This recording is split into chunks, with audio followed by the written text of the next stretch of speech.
Hello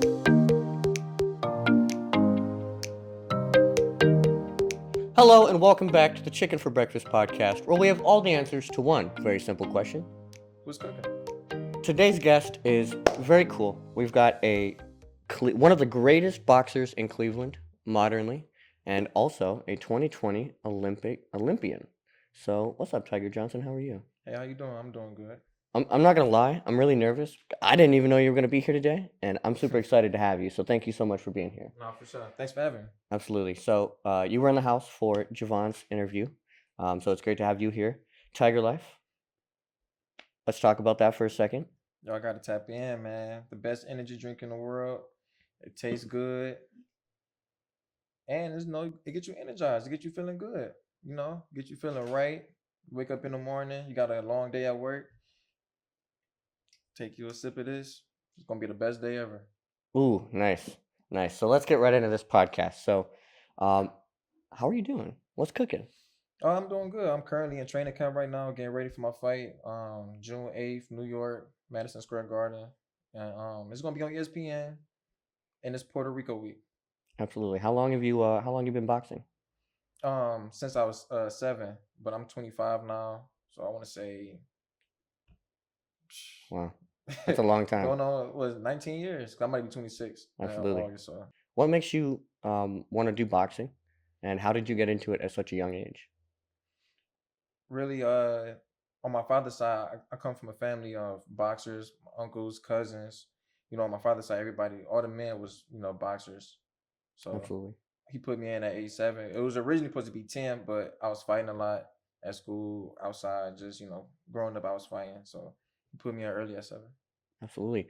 I tried boxing one time. We did some boxing in high school, and we talked about this a couple weeks ago with another guest, but I can't do it. I can't do it Yeah, high because I don't school. like getting hit in the head. Yeah, it was like for fun. It wasn't like I wasn't in boxing club or anything like that. It was just a bunch of friends with boxing gloves just Hmm. going Okay, at okay, it. okay, okay. Yeah, and I got hit in the head one too many times. I like to think that that's my problem these days. No, but it really doesn't feel good. So I can't do boxing. But Mhm. how do you overcome that kind of pain? How do you go into a mindset that like, oh, I don't feel this? I mean, for real, like I grew up fighting, so it's like second nature. It's like I don't think I don't think a person that's never fought outside boxing can Absolutely. just wake up one day and just decide to be a boxer. They're not gonna like it. You know what I Mm, mean? I feel like you gotta have some type of fighting in you. You know what I mean?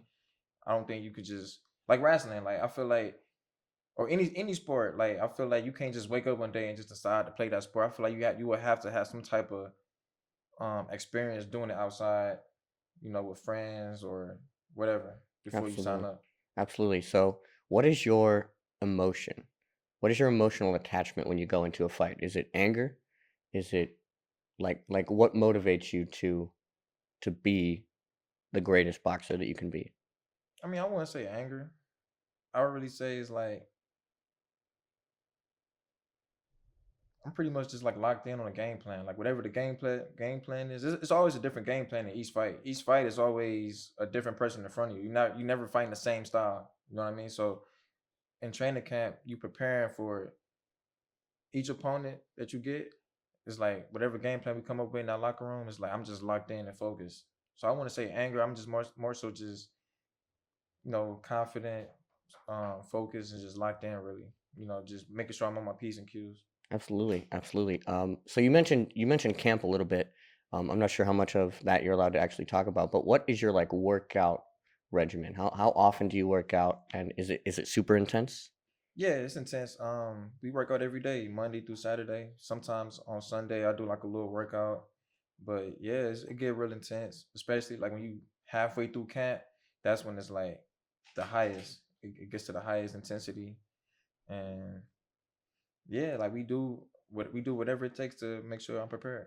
Absolutely, absolutely. So your record actually shows for that as well. Right now you're 12-0. Yeah, 12-0, 6 knockouts. That's crazy. Yeah, That's crazy. Congratulations on that, thank you, man. thank you. That's commitment. That is talent. That's just a whole bunch of cool things mixed into one. So you're a great person to have on the show. So thanks for being here. Today's episode is brought to you by Tigerlyfe. Tigerlyfe has zero sodium, zero sugar, zero calories, and is all around a great tasting energy drink. I would say that this is unlike every energy drink I've ever tasted. Ask Tiger Johnson because he's sitting right here. Man, look, I'm Tiger Johnson, and I approve this message, and y'all need to buy this or else.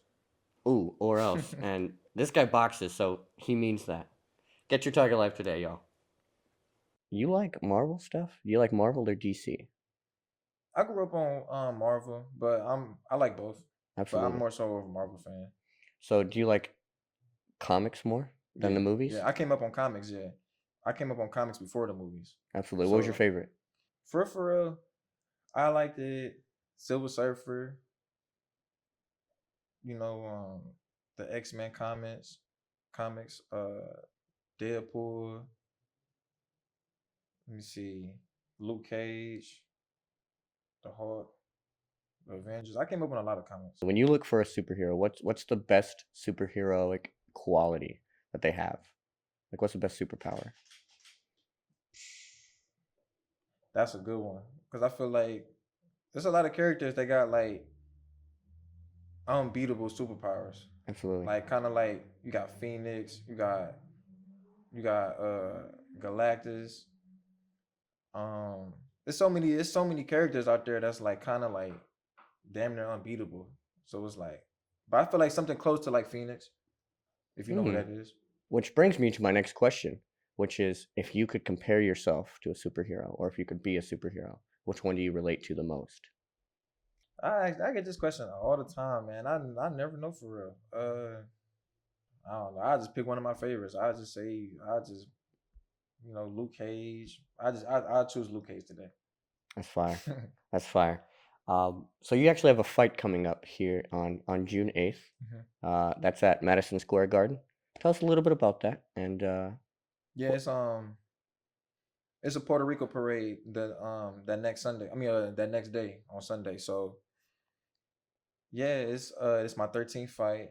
I'm going for my seventh knockout, but I'm fighting somebody from the UK, and it will be on ESPN. absolutely, make sure y'all go and tune into that.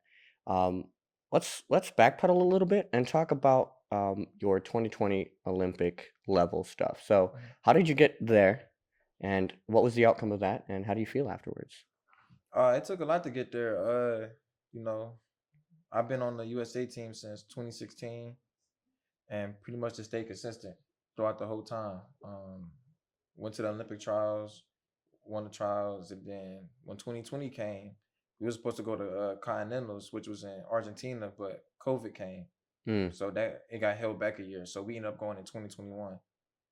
So now we call it. So we don't even say 2020. Well, they call it 2020 plus one, which is Nice. 2021. Yeah. Yeah. So yeah, I made it to the quarterfinals. I had lost to Cuba. A real good fight. So I was just close to medaling. I fell short. Hey, it's still hey. Yeah. I mean, being in the Olympics is already like what? Yeah. Yeah. So that's really cool. You gonna go for it again? Nah, nah. Well, for America, in boxing, you can't go back to the Olympics once you go. I mean, once you go pro, there's no going back to the Olympics. Oh, Yeah. I didn't know that. And boxing, it's like that. Hmm. So like, basketball, tennis, and like all the other sports, how like LeBron and everybody else go back to the Olympics, it's not like that for boxing. Like professional fighters can't go back. I didn't know that. That's Yeah. that's really interesting. Yeah. So once you go pro, there's no going back to the Olympics. Wow. Well, Yeah. so you like traveling though? Since it kind of feels like you get to travel a lot. Do you like traveling? I mean, I wouldn't say I like traveling. I think I'm just used to it. And I travel so much, it was like I just got used to Yeah, it. Like I come home for a week or two, and then I'm back out of town. So I feel like it's just more. So I'm just used to it. absolutely. Do you have a favorite place that A you've been? favorite place?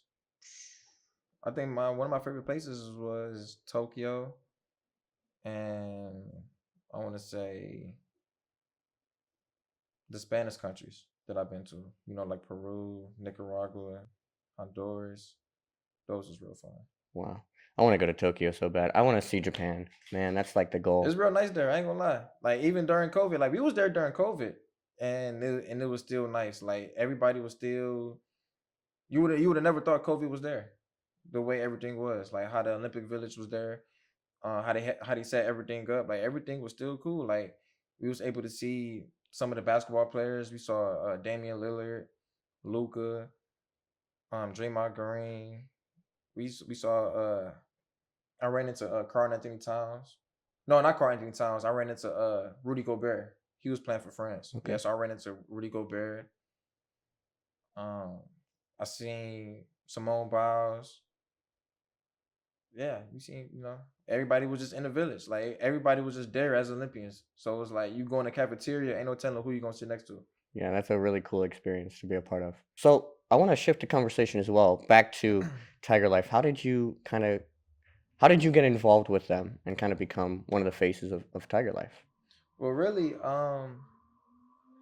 one of my agents, Ryan Renchen, he was in Chicago, I think, and he basically he basically seen one of these in the store, Tiger Life in the store, and he got in contact with him, and basically like they just chose me to be the face of it once he got in contact with Tiger Life.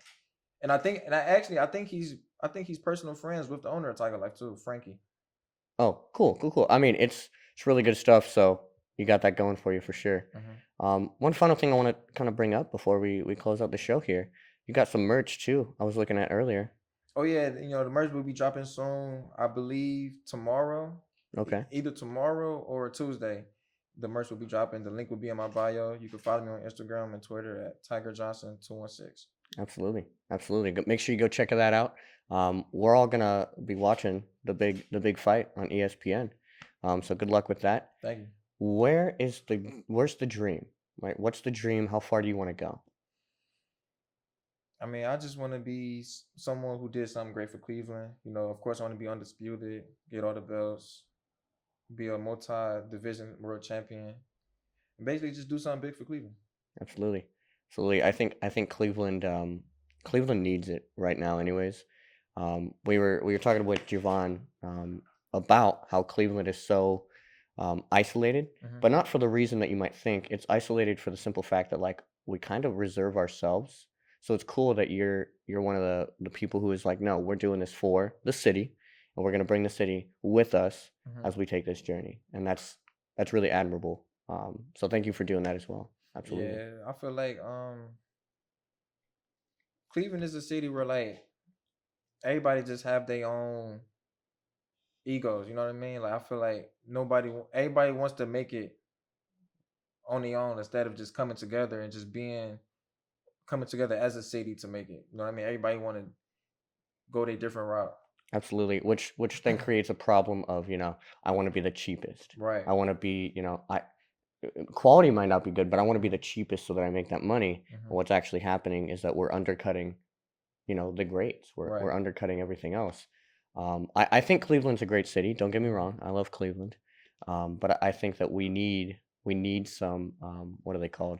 We need someone to run with the torch. We Yeah. need some representation that's positive and not selfish. Yeah. We need to stop gatekeeping the communities, and if we all work together, the um, the economy would be better, Yeah. and the morale of Cleveland would be better, and it would just be an all around better place to be and live. So Yeah. you're definitely the forerunner for that. So thank you so much. No, no problem. I appreciate it. Make sure y'all tune in. Make sure y'all be on the lookout for the merch I'm dropping tomorrow. And grab your Tiger Life. That's gonna do it for today's episode. Thank you, Tiger Johnson, so much for being here. I It was appreciate it. awesome. We hope to see you again soon. We'll be watching the big fight on June 8th at Yep. Madison Square Garden. And also remember, chicken is a soul food. And breakfast is the most important meal of the day. So why not start your day out right with chicken for breakfast and Tiger Life? Peace.